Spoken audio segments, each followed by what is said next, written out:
Bwana Yesu asifiwe. Amen. Bwana Yesu asifiwe tena. Amina. So acha tuamini tuombe. Ee Mungu wa Abrahamu, Mungu wa Isaka, Mungu wa Yakobo, sifa na utukufu ni zako Bwana. Asante kwa neema na rehema kipekee Bwana. Mungu umekuwa ukituongelesha kutoka mbinguni Bwana, neno lako Bwana ndani ya mioyo yetu kupitia roho yako aliye mtakatifu Bwana. Mungu asante kwa ushirika wako wa Africa Repent Kenya na hata ushirika wa Africa Repent Tanzania Bwana. Na hata wale wengine Bwana wako mitandaoni Bwana, nasema ni asante kwa hao Bwana, wabariki na wasaidie Bwana. Hata walio Nairobi Bwana, nasema ni asante kwao Bwana, Mwendo wa Mbabu na hata familia yake Bwana, Abraham Mabanda na wengine wote Bwana, tunakabidhi mikononi mwako Wekesa Bwana.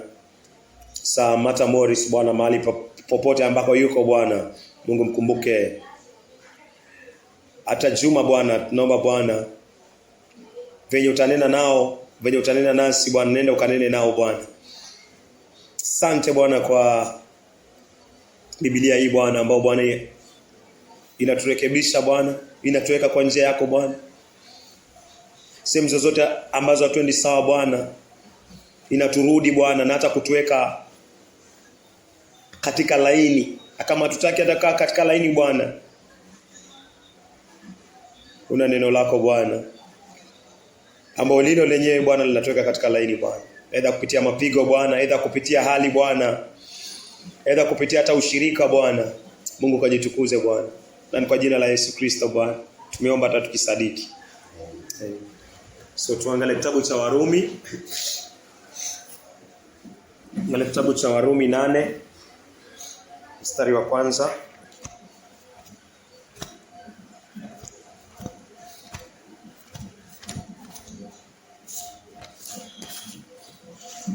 Kitabu ni cha Warumi 8 mstari wake ni wa kwanza.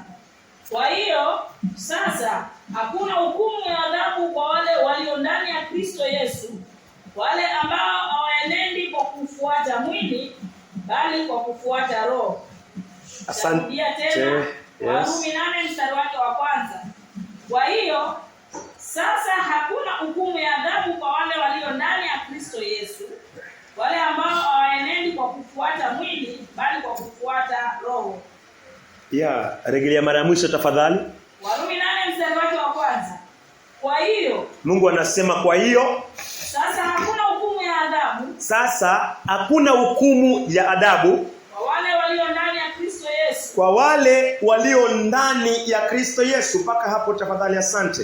Mungu akubariki. Mungu anasema wale walio ndani ya Kristo Yesu hakuna hukumu. Hiyo ndio mara ya kwanza mimi na wewe tulipookoka. Tuliamini kwamba dhambi zetu zote zimekuwa kwa Yesu Kristo. Tukaamini kwamba Mungu ametupatia ufunuo wa dhambi zetu, akatupatia huzuni ya kiungu tukapata huzuni, akatupatia toba, matunda ya toba yakaonekana, Mungu akatupatia imani. Tukaamini kwamba kupitia kazi ambayo Mungu amefanya kupitia damu ya Yesu Kristo, dhambi zetu zote zimeoshwa na tukawa sasa tumeokoka. Ndio maandiko Mungu anasema hakuna hukumu wale walio ndani ya Kristo. Mungu akaondoa dhambi akachukua roho wa Kristo, Galatia 4 mstari wa 6. Kwa maana sasa mmefanyika wana. Tumefanyika wana. Mungu amechukua roho ya mwanae ambaye ni Yesu Kristo akaiweka ndani yetu. So hapo sasa tukawa na roho wa Kristo ndani yetu, tukawa tumeokoka.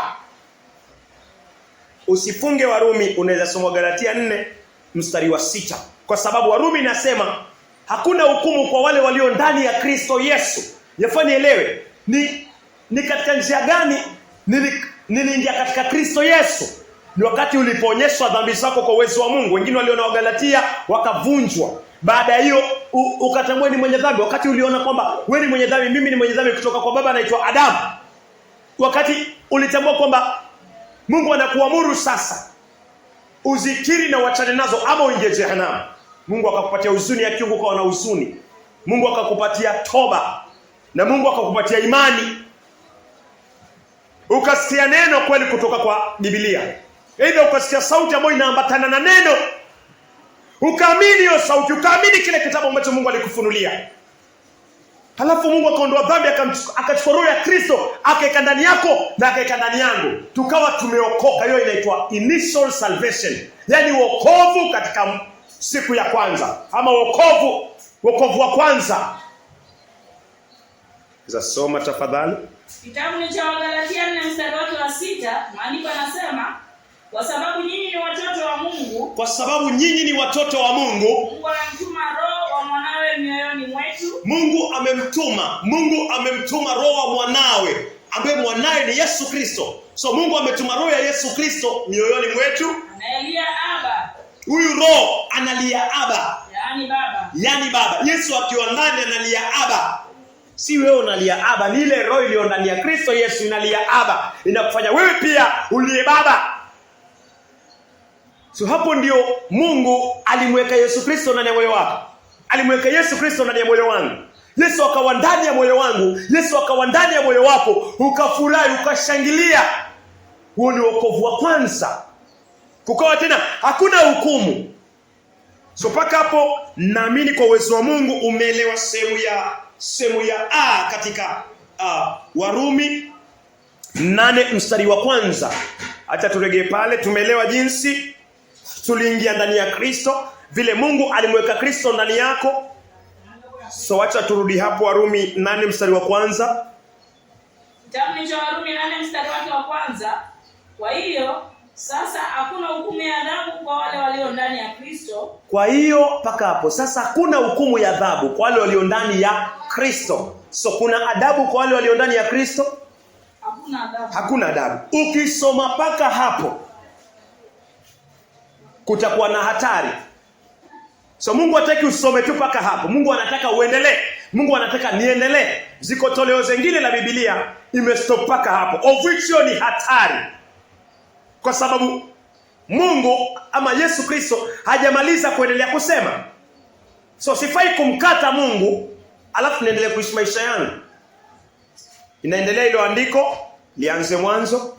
Kwa hiyo Warumi 8 mstari wake wa kwanza inasema, kwa hiyo sasa hakuna hukumu ya adhabu kwa wale walio ndani ya Kristo Yesu, wale ambao hawaenendi kwa kufuata mwili bali kwa kufuata Roho. Paka hapo. Wale ambao hawaenendi kwa kufuata mwili bali kwa kufuata Roho. So wale ambao wanaenenda kwa kufuata mwili kuna adabu kwao. Nisafishie Mungu fanani. So wale ambao Mungu anasema hakuna hukumu kwa wale walio ndani ya Kristo Yesu. Hakuna hukumu kwa wale walio ndani ya Kristo Yesu. Alafu Mungu anasema wale ambao hawaenendi kwa kufuata mwili bali kwa kufuata Roho. So kuna watu aina mbili. Kuna watu ambao wanamfuata Kristo, wako ndani ya Kristo, sawa? Wako ndani ya Kristo lakini wanafuata mwili. Wako ndani ya Kristo lakini wanafuata mwili. Yafaa uelewe tafadhali. Tuwe pamoja tafadhali. Ni blackboard tu inafutwa. Tuwe pamoja. Kuna makundi mawili hapa. Kuna watu ambao wako ndani ya Kristo na wanafuata mwili, na kuna watu ambao wako ndani ya Kristo na wanafuata Roho. Wote wako ndani ya Kristo. Hii barua ikiandikwa haikuandikiwa mwenye dhambi. Hii barua ya Warumi ilikuwa inaandikiwa watakatifu. Sawa? Warumi 1 mstari wa 6 na 7. Tuangalie hii barua ilikuwa inaandikwa watakatifu. Unaweza kusoma alafu tutarejea hapo. Kitabu cha Warumi 1 mstari wake ni wa 6 na 7. Mstari wake ni wa 6. Maandiko yanasema, nyinyi nyote pia mko miongoni mwa watu walioitwa. Nyinyi nyote, anaandikia kanisa la Warumi akiwaambia nyinyi nyote mko katika miongoni mwa watu ambao wameitwa, yani wateule, ili mpate kuwa mali ya Kristo Yesu. Ili mpate kuwa mali ya Kristo Yesu. So anaongea na wateule, anaandikia barua, anawaambia nyinyi pia mliitwa mpate kuwa katika Kristo Yesu. So anaambia nyinyi ni wateule, mliochaguliwa, mlioitwa. Mstari wa 7. Kwa wote walioko Rumi, kwa wote walioko Rumi, wapendwao na Mungu na kuitwa kuwa watakatifu. Na kuitwa, wote waliorumi wameitwa wawe watakatifu. Neema na amani itokayo kwa Mungu Baba wetu. Neema na amani itokayo kwa Mungu Baba yetu. Na kwa Bwana wetu Yesu Kristo iwe nanyi. Na kwa Bwana wetu Yesu Kristo iwe nanyi. So hapa kuna kanisa, katika Rome, kanisa la watakatifu la Rome. Na pia unaweza sema la Kongowea, unaweza sema la Tanzania, unaweza sema la Nigeria, unaweza sema la Afrika kwa jumla. So hili ni kanisa. Kanisa ni kusanyiko la watu. So tukiongea kuhusiana na kanisa, tunaongea kuhusiana na watu walio na Roho Mtakatifu ndani ya mioyo yao. So hao wote wako ndani ya Kristo. Hao wote wameokoka. Kwa Warumi 1 wako ndani ya Kristo. So katika hawa wote Mungu anasema hakuna hukumu kwao. Kwa nini? Wako ndani ya Kristo. So Mungu hawezi mhukumu Kristo, na Yesu akiwa ndani yao Mungu hawezi kwa hukumu. Lakini hiyo sentence haijaisha. Sehemu baya yake ili hakuna hukumu.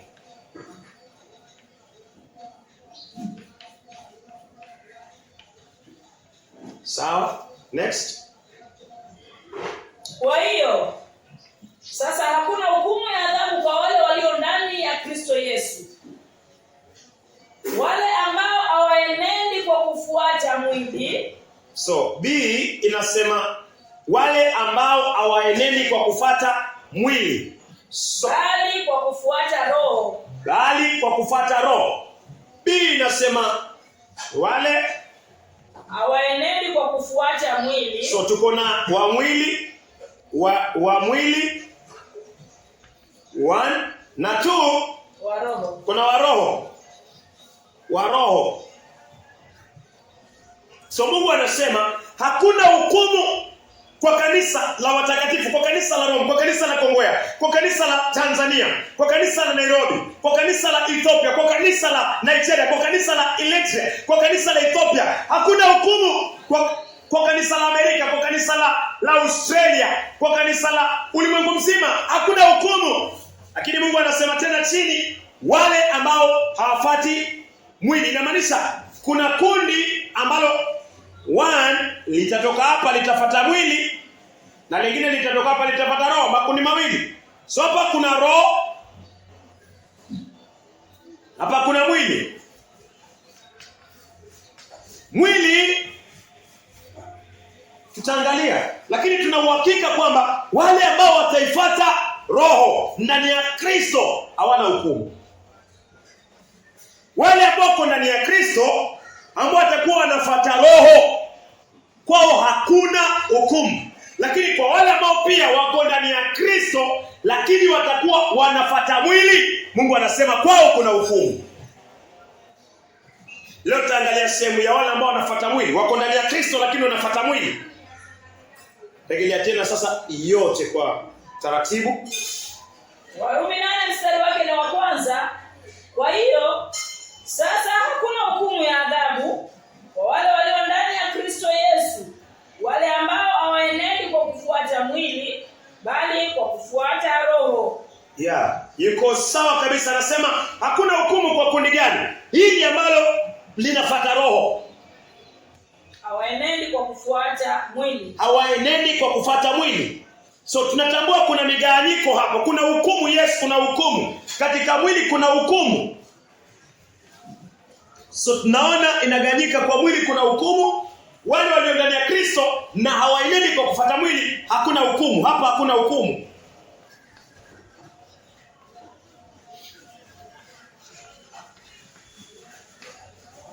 Natumai sawa zilikuelewa, na mimi pia nazidi kuelewa. So makundi ni mawili. Wanaofuata mwili kuna hukumu. Tuangalie mstari wa 13. Kabla 13.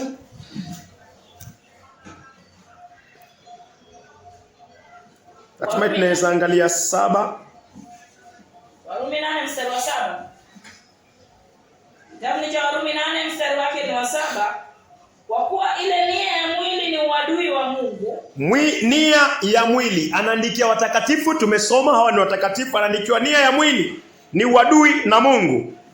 Kwa maana haitii sheria ya Mungu. Kwa maana mwili haitii sheria ya Mungu. So wale wanaofuata mwili hawatii sheria, hawatii amri za Mungu.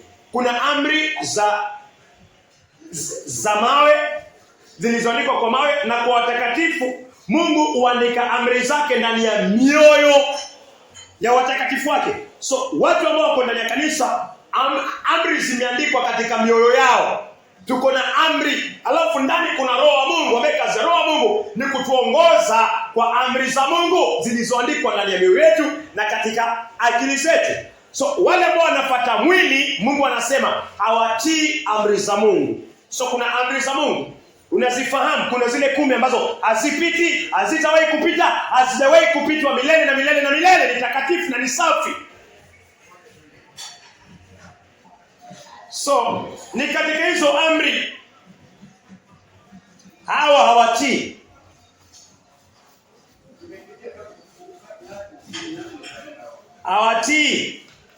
Hawatii amri. Hawatii amri ya Mungu. Siwe na miungu mengine. Una kitu ambacho umekiinua juu zaidi ya Mungu, hiyo inakuwa miungu, inakuwa sanamu. Hata kama uko ndani ya Kristo, alafu uko na sanamu, Mungu anasema wewe utahukumiwa. Utahukumiwa. Mimi nitahukumiwa. Usifanye sanamu ya kuchongwa. Chochote kinaweza kuwa sanamu ya kuchongwa. Chochote ambacho kinakuzuia, chochote ambacho kinanizuia nisifanye kazi ya Mungu, ama wakati nataka nifanye kazi ya Mungu kinajitokeza, alafu nachukua hicho, Mungu anasema hiyo ni sanamu, umejichongea sanamu wewe. Ama mimi, so nisibaki niseme mimi niliokoka niko na Kristo. Wale wako ndani ya Kristo ambao wanaenenda kwa roho, hao ndio wahukumiwi. Lakini kama niko ndani ya Kristo lakini naenenda kwa mwili, basi sitii amri ya Mungu. Usilitaje jina la Mungu bure. Ulitaje jina la Mungu bure, tumeangalia ni mtu ambaye analitaja jina la Mungu aidha kwa kuwapa bure, ama pia analitaja jina la Yesu, anataja jina la Mungu lakini anaendelea katika uovu. Timotheo wa pili 2:19, mtu yote ambaye anataja jina la Kristo na epukane na uovu. Usilitaje jina la Mungu bure. Mkristo ambaye ameokoka lakini anaenenda katika mwili, analitaja jina la Yesu Kristo lakini bado ana kiburi, bado ana faraka, bado ana majibizano, bado hataki kuonyesha makosa yake, ama mimi sitaki kukubali makosa yangu, naponyesha, sitaki. Hii ni kiburi. Hii ni jeuri. Na Mungu anasema wanaofuata mwili, hata kama wako ndani ya Yesu Kristo, Mungu anasema watahukumiwa. So yafanye nijiangalie mpendwa. Nisuke chini, nijue kiburi ni ya mwili. Nikilitaja jina la Yesu Kristo nafanya epukane na uovu. Kila ina uovu Mungu anakuambia epukana nao. So nisiseme mimi niliokoka na nafanya uovu na nasema naamini nitaingia mbinguni. Mungu anasema hakuna hukumu kwa wale walio ndani ya Kristo Yesu, lakini wale ambao hawaenendi kwa mwili lakini wanaoenenda kwa roho. So maovu ni njia ya mwili. Hawaitii amri. Ikumbuke siku ya Sabato na uitakase, asema Bwana. Hiyo ni amri Mungu amenipatia. Nikiwa sienendi katika hiyo mwili maiti, ikiwa sienendi katika hiyo amri, hizo amri ambazo Mungu ananiambia, basi napata mwili. Hivyo ndio maandiko yanasema, na tuweze ndoa moja, hatuwezi acha lingine. Maana maandiko yanasema hafati aitii amri ya Mungu, amri ya rohoni. Zile zimeandikwa kwa moyo. Waheshimu wazazi, mamlaka. Wakati waheshimu mamlaka ambayo Mungu ameiweka, hauko sawa na Mungu. Aidha katika kanisa, aidha katika nchi ambayo haipingani na neno la Mungu, hauko sawa na Mungu. Si kanisa tu, hata hospitali, popote pale, hata shule. Maana kila mamlaka ni Mungu ameweka. Mungu anasema waheshimu wazazi wako kama waheshimu hata wazazi waliokuzaa, aidha kimwili ama kiroho. Mungu anasema hakuna chochote Mungu atakupatia kwa sababu wewe heshimu wazazi. Hata kama uko na Kristo, maandiko anasema utahukumiwa kwa sababu unatembea katika mwili. Usisahau hiyo. Ili andiko licheue pia kwa njia hii. Hakuna hukumu kwa wale walio ndani ya Kristo, lakini kuna hukumu kwa wale walio ndani ya Kristo lakini wanaendelea kwa mwili. Hilo andiko linamaanisha hivi.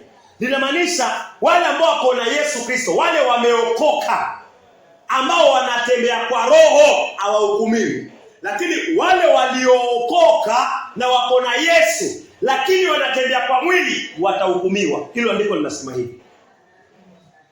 So ni wapi nitajisifu niko na Yesu na natembea kwa dhambi, natembea kwa maovu na naamini naingia paradiso? Haiwezekani. Waheshimu wazazi. Mungu anasema yule ambaye yuko ndani ya Kristo na anatembea kwa mwili waatie amri ya Mungu. Jitafute kwa amri, nijitafute kwa amri. Sitii wazazi.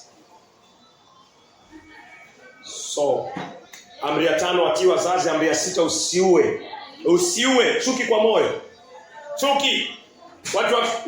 Watu wenye Kristo hawafai kuwa na chuki.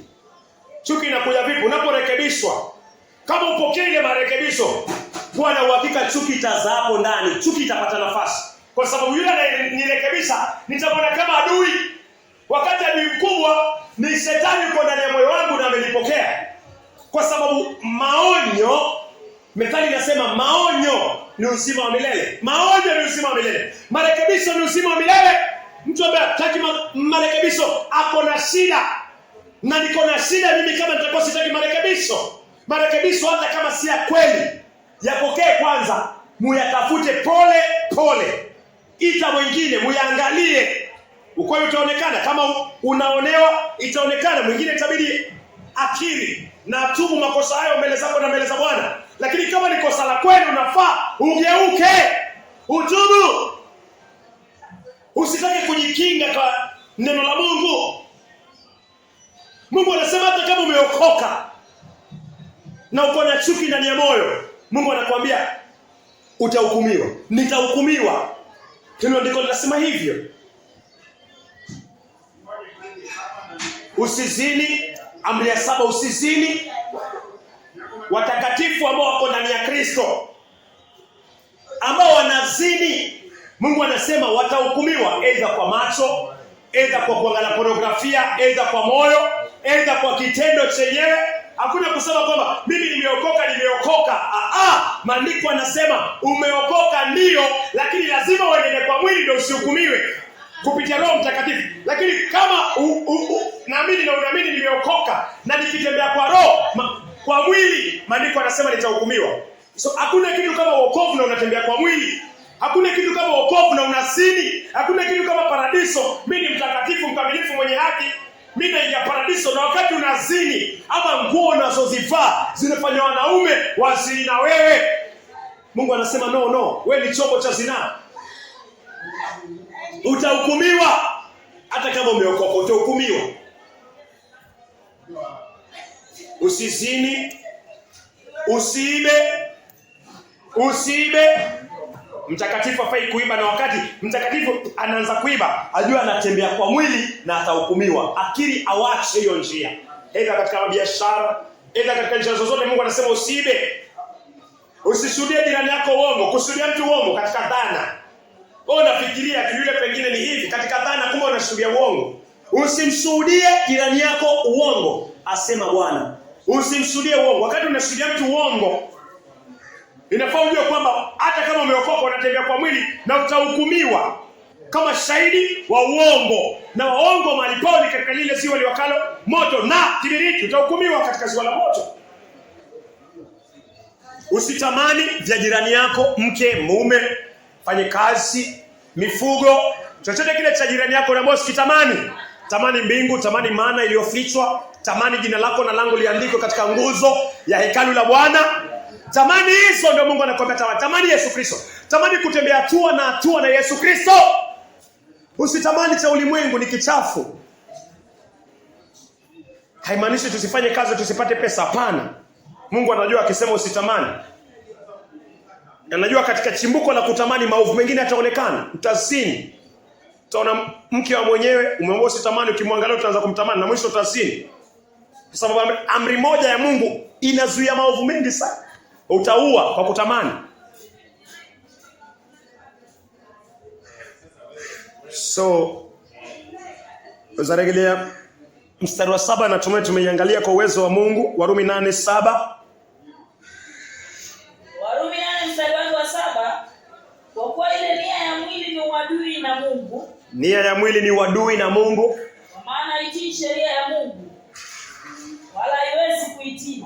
Haitii sheria ya Mungu wala haiwezi kuitii. Yaani hata ukimsukuma huyo mtu, ama mimi nikisukumwa nia ya mwili, au utaonatuma kosa kwa hata utaonatuma kosa kila mahali. Mpaka mwisho siku utaanza kurekebisha Biblia. Utaanza kumkosoa Mungu. Iko kwa maandiko, Adam alifanya hivyo. Waelewa? Adam alifanya hivyo, Adam alimkosoa Mungu na utamkosoa Mungu. Kwa nini? Hautaki kukosolewa. Adam alimkosoa Mungu, alimwambia Mungu, huyu mwanamke uliniumbia. Huyu mwanamke uliniumbia, huyu wewe Mungu umeniumbia huyu. Huyu ndio amenifanya nitende dhambi. So kama ungemuumba huyu, Mungu mimi singetenda nini? Singetenda dhambi. Nani anamkosoa nani sasa? So Mungu ako na makosa ya kumtengezea Adam Eve. Mbona Adam anasema Mungu huyu mwanamke uliyeniumbia, wewe Mungu umeniumbia, huyu ndio amenifanya huyu mwanamke. Au utaona makosa yako kwa sababu kuna self righteousness. Au utakubali katika makosa. Hiyo ni nia ya mwili. Uadui wa Mungu. Mungu amemuumbia Adam Eve mzuri. Mungu amesema huyu anahitaji msaidizi, akampatia. Alafu anageuka, nazima kosa lake. Anamwambia Mungu una makosa wewe kwa kuniumbia huyu mwanamke. Hiyo ndio watu hufanya hivyo ukiwa na haki ya kibinafsi. Kama huwezi kubali makosa yako, watu utafanya hivyo hivyo. Na mimi pia nitafanya hivyo hivyo. Siwafanye kwa moyo wangu wazi tayari kuonyeshwa makosa. Kwa sababu mwisho wa siku uko unakosolewa. Mwisho wa siku utakuja kukufuru Roho Mtakatifu kwa sababu umezoea kukosolewa na hutaki kukosolewa. Roho wa Mungu wewe anakukosoa na utakuwa unamkosoa. Hatari. Iko hapa kwa maandiko. Iko hapa kwa maandiko. Wewe si bora, mimi si bora zaidi ya Adam. So tusimkosoe. Tusimkosoe Mungu, kubali ukosolewe. Mimi niko hapa nikosolewe mpaka mwisho. Na nisikusuka na kunyenyekea na kutubu na kuendelea kutembea katika utakatifu. Ukiona kosa kwangu tafadhali niambie mpendwa. Hapo unatembea kwa mwili. Huyu ni Ishmael. Na nitashuka kwa uwezo wa Mungu. Acha tuangalie kitabu cha Warumi 8:8. Kitabu cha Warumi 8 mstari wake ni wa 8. Wale wanaotawaliwa na mwili hawawezi kumpendeza Mungu. Wale wanaotawaliwa na mwili hawawezi kumpendeza Mungu. Wale ambao wanatawaliwa na mwili hawawezi kumpendeza Mungu. So aongei kuhusiana na watu ambao wako baa. Aongei kuhusiana na makahaba ambao wanajiuza pengine Casablanca kama sehemu zozote zile Nairobi. Aongei kuhusiana na watu ambao ni wachafu matega. Anaongea kuhusiana na watu ambao ni watakatifu ambao wako ndani ya kanisa. Tumesoma Warumi 1 mstari wa 7. Watakatifu walioko Rome, watakatifu hawa wanaambiwa mkitembea kwa mwili hamumpendezi Mungu. So watakatifu wanatembea kwa mwili, Yesu anatembea kwa mwili. Na wakati huo wanampendeza Mungu, hawampendezi Mungu. Safari bado. Watu wengi shetani wanaika kiburi ndani yao. Washaokoka, tumeokoka. Tuafurahi hakuna hukumu. Alafu shetani anaika kiburi ndani. Unakuwa na kiburi. Unaona si mimi niliokoka. Mimi kuisha maisha yangu naingia mbinguni. Mpendwa, au ingii mbinguni ukitembea kwa mwili. Weka kiburi chini. Safari ni ndefu sana. Sana. Kwa Warumi walikuwa wameokoka, wamehubiriwa na mitume ambao walikana Yesu Kristo. Mitume ambao Yesu alisema nitawapatia vifunguo. Mitume ambao Yesu alijenga kanisa juu yao. Na wanaambiwa nyinyi mkitembea kwa mwili mtaekwa kwa ziwa la moto. Wewe umehubiriwa na mtumishi ambaye hajakutana na Yesu Kristo ana kwa macho. Yesu hajatoa ahadi ya kujenga kanisa juu ya Africa repent. Ama dhehebu lingine lolote. Ni aje uokoke na uwe na kiburi kiasi cha kwamba huwezi rekebishwa. Mimi sitaki marekebisho. Lakini nafikiri wokovu wa kwanza niliokoka, nitaingia paradiso. Chunga sana. Weka moyo wako chini au ingie paradiso uko unatembea kwa mwili. Hiyo ni initial salvation, wokovu wa kwanza. Hata Muislamu anaweza kuokoka hapa akimwamini Yesu Kristo. Na kama ataenenda katika roho, akienenda katika roho ataingia paradiso. Akienenda katika mwili atahukumiwa. Wewe si bora, mimi si bora. Safari bado wapendwa. Ni kunyenyekea zaidi ya venye tulinyenyekezwa mara ya kwanza tulipofikiria tumeokoka, kumbe hatujaokoka. Ni kunyenyekea zaidi na kuwa na moyo wa kuvunjika, wa kupondeka, kuendelea kukaa katika neno.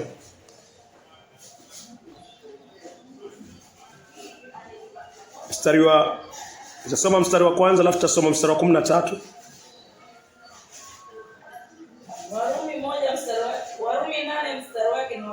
Warumi 8 mstari wake ni wa kwanza. Kwa hiyo sasa hakuna hukumu ya adhabu kwa wale walio ndani ya Kristo Yesu. Hakuna hukumu ya adhabu kwa wale walio ndani ya Kristo Yesu.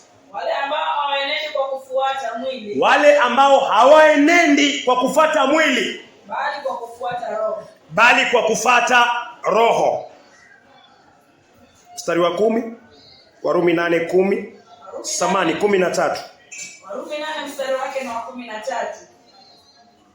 Kwa maana mkiishi kwa kufuata mwili, anatuambia kwa maana tukiishi kwa kufuata mwili mtakufa. Mpaka hapa mtakufa. So asemi kwamba tukifuata, watakatifu wakifuata mwili wataishi. Anasema tukifuata mwili tutakufa. Tukifuata mwili tutakufa. Ni kifo gani hichi kinaongelewa hapa? Na kufuata mwili ni nini?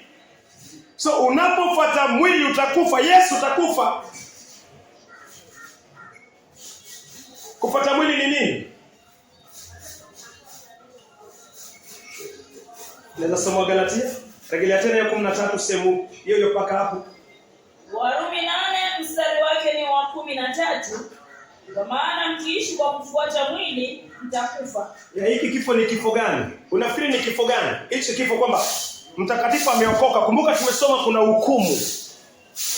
So tukifuata mwili tunaambiwa tutahukumiwa na tunaambiwa tutakufa. So hiyo ndio hukumu pia. Ukifuata mwili utahukumiwa. Nikifuata mwili nitahukumiwa. Hukumu ya nini? Ukifuata mwili utakufa. Ukifuata mwili kuna hukumu. Hukumu yake ni nini? Mauti.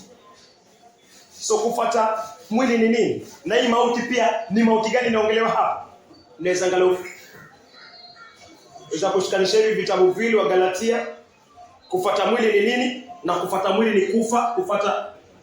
Kufuata mwili ni kufa. Nasoma Galatia 5 mstari wa 19. Kufuata mwili ni nini?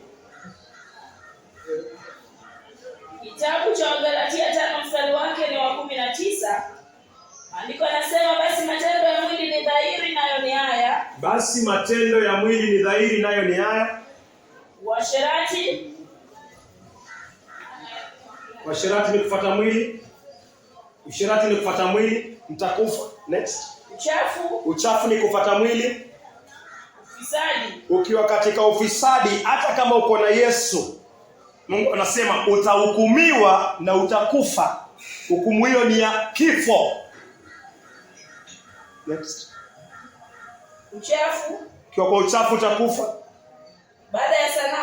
Baada ya sanamu utakufa. Chochote kile ambacho umekiinua utakufa zaidi ya Mungu. Chochote umekipenda zaidi ya Mungu utakufa. Uchawi.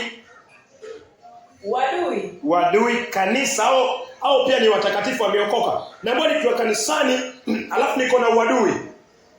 Niko kanisani Maithia. Uko kanisani Petro na wengine. Uko kanisani lakini uko na uadui. Mungu anasema uko na Yesu ndio, lakini utahukumiwa kwa sababu unatembea kwa mwili. Na hukumu ni mauti. So katika kanisa sifai kufuga uadui. Sifai kufuga uadui. Wakati inarekebishwa. Wakati unarekebishwa, wakati mwenzako anakuonyesha uovu ama unanionyesha uovu. Uadui unakudhabi wakati naikataa. Unapoikataa kuwa na uhakika kwamba uadui tayari utaingia. Ushaingia. Kwa sababu atakurekebisha tena ama utanirekebisha tena. Nitaona wewe wanitafuta. Wewe unaniingililia. Neno kuniingililia halikupatikana na halifai kupatikana katika kanisa la Mungu. Wewe unaniingililia. Uko na mlango ama niko na mlango? Unanichunguza. Haya ni maneno ambayo hayafai kuwa katika kanisa la Mungu. Usilizoee. Unless mtu yuko na matani. Eko na matani, mwambie maandiko yanasema tuondoe upuzi. Niondolee upuzi hapa ndugu, katika upendo. Lakini si ndugu anakucorrect ama unanicorrect na kwambia usinizoee. Jana hii ni lugha ambayo Yesu Kristo anasema haitaki. Na mtu yote ambaye anaifuga, mtu yote ambaye anakubaliana nao, ana kiburi na anatembea katika mwili, maandiko yanasema na atahukumiwa. Huu ni uadui. Mitume hawakuishi hivi. Mitume hawakuishi hivi. Na tufai tuishi hivi. Next. Uchawi. Uchawi ni uadui. Uadui ni uadui. Ugomvi ni uadui wa Mungu. Wivu ni uadui wa Mungu. Hasira. Tunajua ni hasira gani? Hasira wakati nakosolewa na kasirika. Ama mpendo ananieka naendeleza katika upole, lakini nakasirika, naanza kufoka. Hii Mungu anasema hapana. Kwa nini unafoka wakati unaonesha makosa wewe? Kama Kristo kweli uko ndani yako, yafaa ushuke. La sivyo unateleza. Ama la sivyo Kristo hata hakuwa yuko ndani yako. Ama ndani yangu. Unapokosolewa shuka. Petro akikosolewa na Paulo katika Galatia 2 mstari wa 11. Petro anamsikiza. Anajua ni Kristo ndani ya Paulo, anamrekebisha. Inafaa iwe hivyo. Mimi na wewe ni wakubwa zaidi ya Petro. Petro ni mkubwa. Yesu alisema nitakupatia vifunguo na nimpa kweli. Na kajenga kanisa juu ya Petro. Licha kuwa Petro akirekebishwa na Paulo ambaye ni mdogo, Petro anasikia. Huu ndio moyo Mungu anatafuta. Huyo ndio mtu ambaye kuna Kristo. Next. Fitina. Mungu hapendi fitina katika kanisa la Bwana. Alifai kuwa na fitina. Alifai kuwa na fitina katika kanisa la Bwana. Huyu ndio amenikosea, lakini naongea na huyu. Usiongee na huyo. Unless kama ni yule kichwa pengine yuko pale Mungu amemweka, unaweza kuongea naye direct. Lakini kama simwambii yule ambaye Mungu amemweka pale, usiongee na ndugu mwingine. Nenda kwa huyo ndugu. Huyu ndio amenikosea. Nienda nimwambie yule ambaye Mungu amemweka pale, ameweka kama caretaker. Alafu tukae naye chini. Usianze mwambia mwenzako yule, hiyo ni sumu na mwaga na ni fitina. Amekukosea, mkalishe chini, mwambie mpendwa, hapo ulinikosea. Akikataa, chukua mwingine ndugu. Akikataa, angalia mwingine. Akikataa, mpiane kwa mataifa. So hakuna huyo amenikosea, huyo anaongea, hiyo ni fitina, huo ni umbea. Mwisho siku kanisa la Bwana linakuwa na chachu. Inakuwa ni watu wanakuja katika ibada lakini wamebebana. Kitu kidogo kikitokea, maneno yanalipuka. Kwa nini? Tulibebana. Mlibebana kwa sababu ya vikao vingine nyuma. Hivyo vikao ni vya ibilisi. Kanisa la Bwana hataki vikao vingine. Kikao kiwe kimoja katika kanisa, kile kitu kiwe wazi. Ndugu umenikosea, ndugu umenikwaza, iwe wazi. Yesu anasema visifanywe sirini, vitu vya giza viondolewe.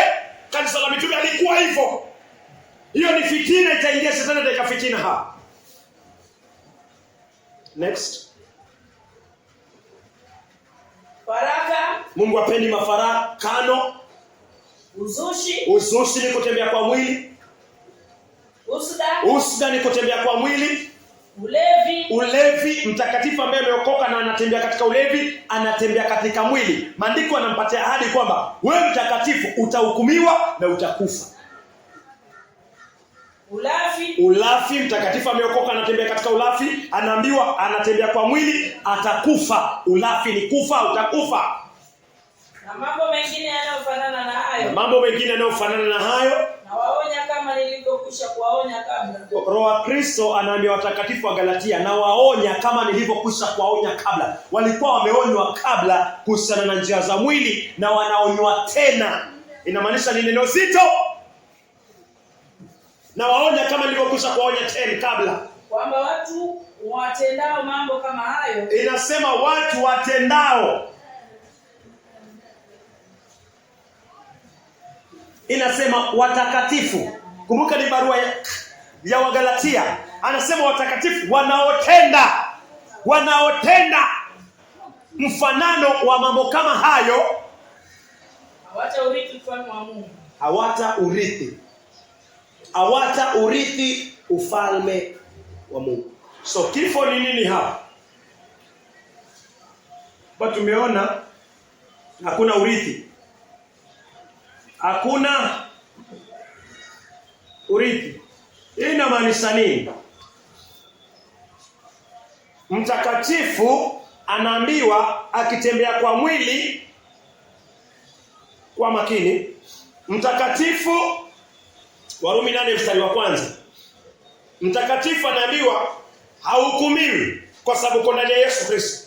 Alafu next bar anaambiwa ukitembea katika mwili utahukumiwa. Sawa? Ukitembea kwa mwili utahukumiwa. Alafu Warumi 8 mstari wa 13, unaonywa mtakatifu yeye kwamba ukitembea katika mwili utakufa. Wagalatia 5 mstari wa 19 inatuonyesha kutembea katika mwili: fitina, faraka, uzushi, ushirati, uadui, ugomvi, mafarakano, uchawi, kuabudu sanamu ya Maria, hizo sanamu zingine za kiroho, zingine zote, uongo. Alafu tunaambiwa tutahukumiwa na tutakufa. Hiki kifo ni gani? Sentence ya mwisho naambiwa kwamba hatutaurithi ufalme wa Mungu. Kwa nini? Tumetembea katika mwili. Hii kutokuurithi ufalme wa Mungu inamaanisha nini? Sawa? Matendo haya ambayo yanafanya mtu asiurithi ufalme wa Mungu yamechorwa kwa Ufunuo 21 mstari wa 8. Matendo haya ya usherati, tumeona usherati hapo, tumeona uzinzi hapo, tumeona ulevi hapo, tumeona uchawi hapo, tumeona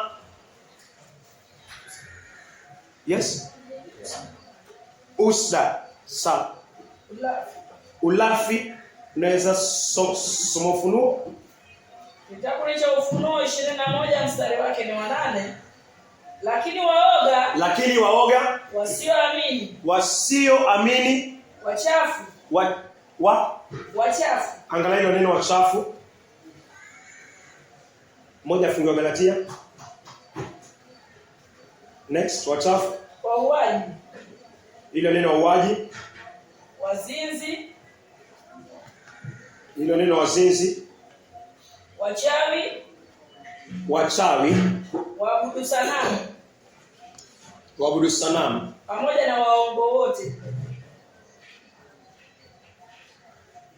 Mahali pao ni katika lile ziwa liwakalo moto na kiberiti.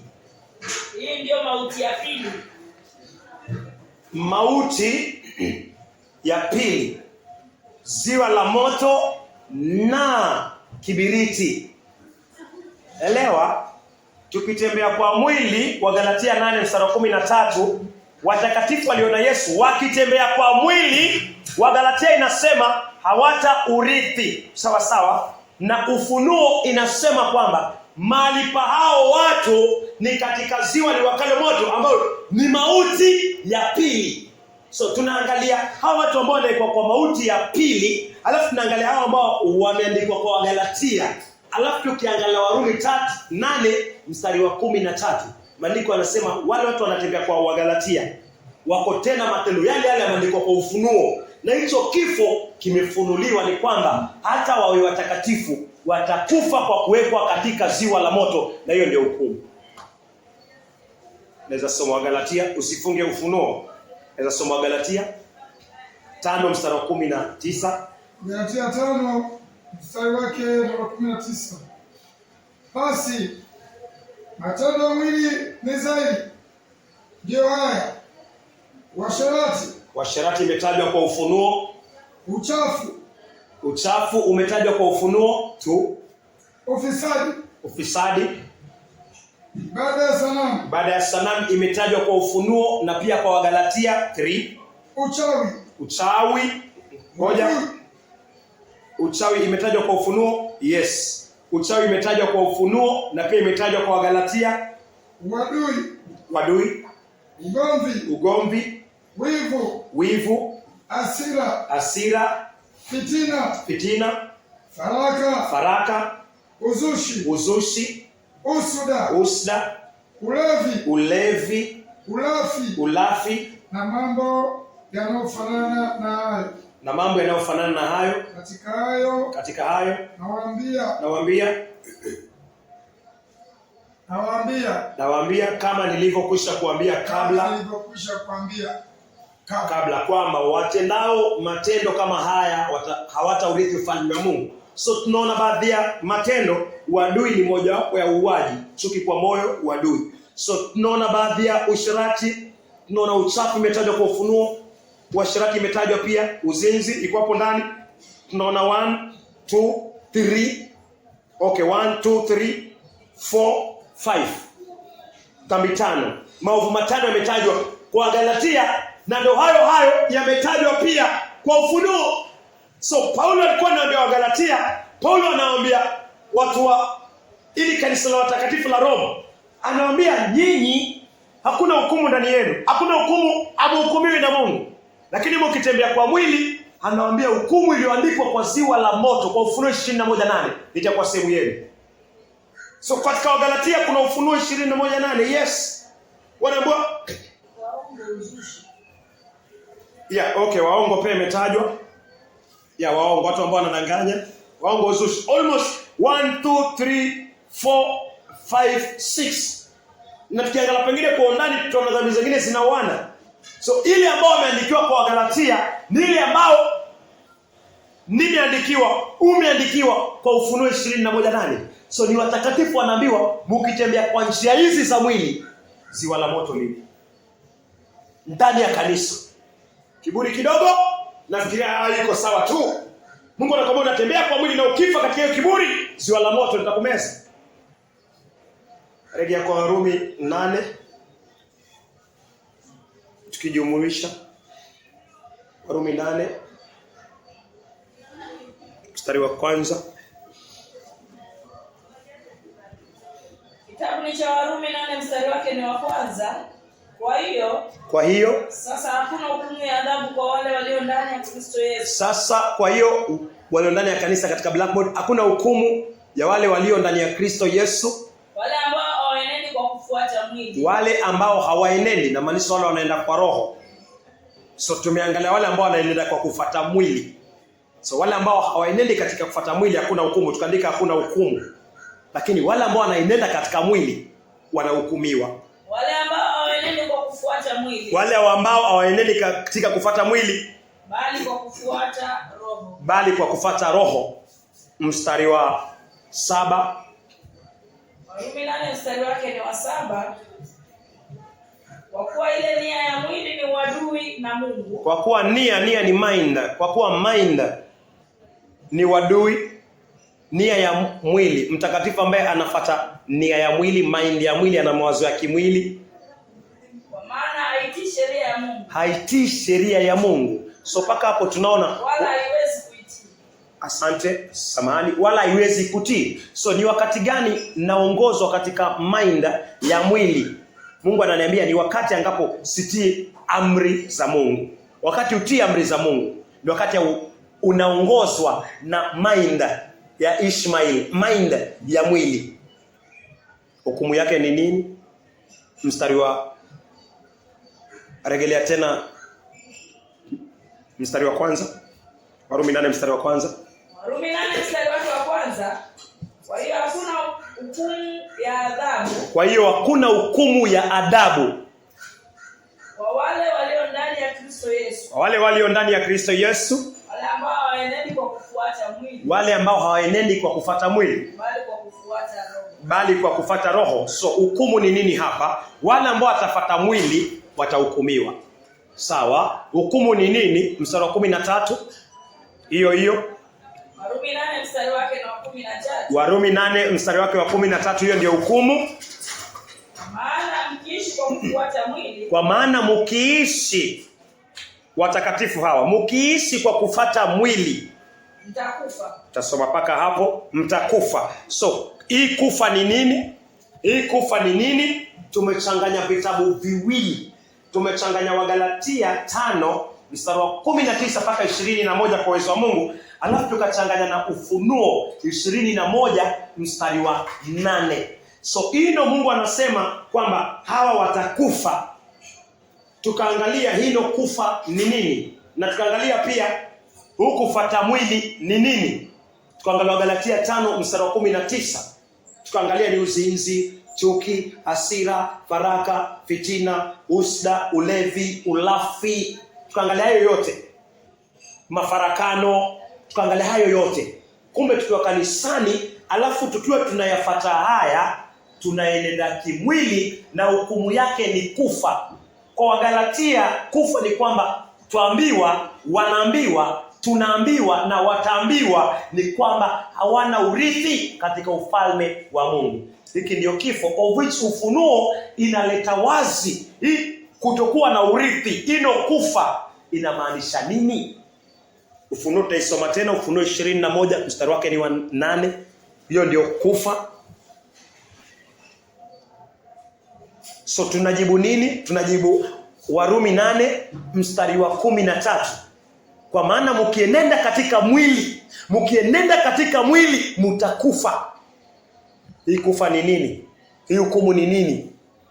Ufunuo 21:8. Kitabu ni cha Ufunuo 21 mstari wake ni wa 8.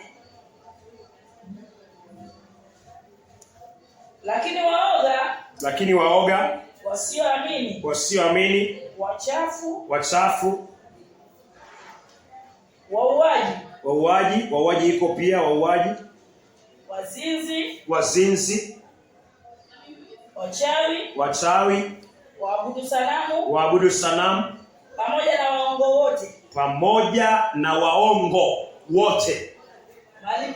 Mahali pao ni katika lile ziwa liwakalo moto na kiberiti. Mahali pao ni katika lile ziwa liwakalo moto na kiberiti. Hii ndiyo mauti ya pili. Hii ndiyo mauti ya pili. Ziwa la moto ndio mauti ya pili. Ziwa la moto, wapendwa, ndio mauti ya pili. Sitaki kuwa na muda na kiburi. Sitaki kuwa na muda na faraka. Hata kama niko ndani ya Kristo, hata kama uko ndani ya Kristo, unaahidiwa kwamba ukitembea katika mwili utakufa. Warumi 8:13. Majibizano. Mungu anakuambia utakufa na unatembea kwa mwili wewe. Uko katika hatari ya kuingia katika ziwa la moto ukifa katika hiyo hali. Mimi pia hivyo.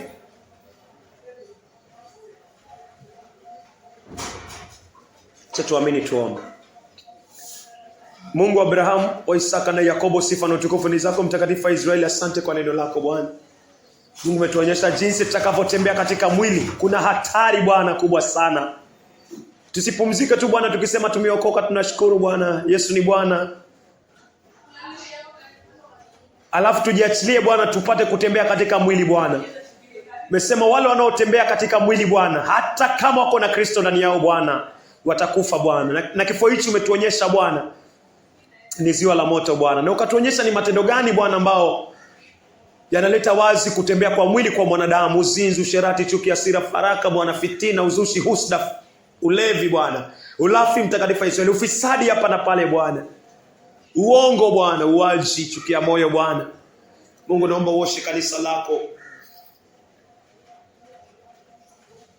la Mombasa Bwana, osha kanisa lako Bwana la Tanzania. Osha makanisa mengine yote ya watakatifu katika Afrika yote Bwana, kwa damu ya Yesu Kristo Bwana. Waliokupokea Bwana wapatie toba katika somo hili Bwana. Wale ambao hawajaokoka Bwana katika Afrika nzima Bwana, nenda ukakutane nao katika jina la Yesu Kristo, wakaokoke Bwana. Mungu, sehemu zingine za ulimwengu Bwana, sehemu zote za ulimwengu pia Bwana, Yesu ulimtoa katika ulimwengu Bwana, nenda ukapatie toba makanisa yote ya kweli yale ulimwenguni Bwana, kapate kutubu Bwana na kukurejelea wewe Bwana, kurejelea pendo la kwanza. Mungu naomba pia makanisa ya ulimwengu mzima Bwana, nafsi ambazo ziko ndani lakini hazijaokoka Bwana, wataka uokoke Bwana katika jina la Yesu Kristo Bwana. Mungu zidi kutusaidia kutembea katika njia zako Bwana, zidi kusaidia kutembea katika roho Bwana. Naomba neema yako na rehema Bwana uliotuanzishia nayo, tutakuja kuangalia sehemu Bwana, tutakapoangalia sehemu ya kutembea katika roho Bwana. Mungu tuhurumie na utujaze roho wako tena na tena Bwana, ili tupate kufanya kile ambacho kinatokana nawe, na ni kwa jina la Yesu Kristo. Yale tujaomba tunaomba Yesu tuombee. Asante. Tumeomba hata tukisadiki. Sema neema. Jesus Christ, in the love and fellowship of the Holy Spirit, be us now and forever. Baba yetu, Lord, in heaven, hallowed be thy name, thy kingdom come, thy will be done on earth as it is in heaven. Give us this day our daily bread, and forgive us our sins as we forgive those who sin against us. Lead us not into temptations, but deliver us from the evil one. For thine is the kingdom, the power, and glory,